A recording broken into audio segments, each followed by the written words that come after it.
Super மார்க்கெட்டில் கண்டிப்பாக அவங்க சேல்ஸை இம்ப்ரூவ் பண்ணணும் அப்படின்னா நீங்கள் வந்து ப்ராடக்டை வந்து எந்த மாதிரி நம்ம விசிபிலிட்டி கஸ்டமருக்கு விசிபிலிட்டி கொடுக்குற மாதிரி அடுக்கணும் அப்படிங்கிறத வந்து நீங்கள் கண்டிப்பாக தெரிஞ்சிருக்கணும். இப்போது இந்த வீடியோவில் பாருங்கள், இந்த வீடியோ உங்களுக்காகவே ஸ்பெஷலாக எடுத்திருக்கேன். ரெண்டாவது அவர் அடுக்கிற மெத்தடை பாருங்கள், எல்லாமே வந்து கஸ்டமர்ஸ்க்கு வந்து தெரிகிற மாதிரி அடுக்குவார். இப்போ நம்ம ஒன்றுக்கு மேலே ஒன்று அடுக்கிறதுக்கும் ஒன்றுக்கு பின்னாடி ஒன்று அடுக்கிறதுக்கும் விசிபிலிட்டிஸ் இருக்கும். இப்போ பார்த்தீங்கன்னா வந்து அந்த ஹனி மைண்ட் அப்படிங்கிறது வந்து அவங்களுக்கு தெரியும், அது என்ன ப்ராடக்ட் அப்படிங்கிறது தெரியும். அந்த மாதிரி ப்ராடக்ட் தெரிகிற மாதிரி அடுக்கும்போது கண்டிப்பாக நீங்கள் சேல்ஸ் வந்து உங்களுக்கு கண்டிப்பாக 15% சேல்ஸ் ஆகிறதுக்கு நிறைய வாய்ப்பு இருக்குது.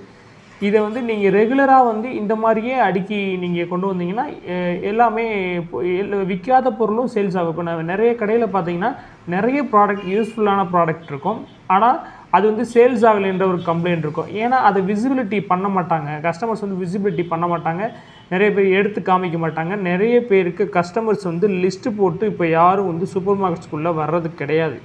அவங்க வந்து உள்ளே வந்து ட்ராலி எடுத்துகிட்டு தான் வர்றாங்க. ஸோ அதனால் நீங்கள் வந்து எல்லாமே விசிபிலிட்டி கேச்சிங் பண்ணுற மாதிரி நீங்கள் ப்ராடக்டை வந்து அடுக்கி கொண்டு வந்துட்டிங்கன்னா கண்டிப்பாக உங்களோட சேல்ஸ் இம்ப்ரூவ்மெண்ட் ஆகும்.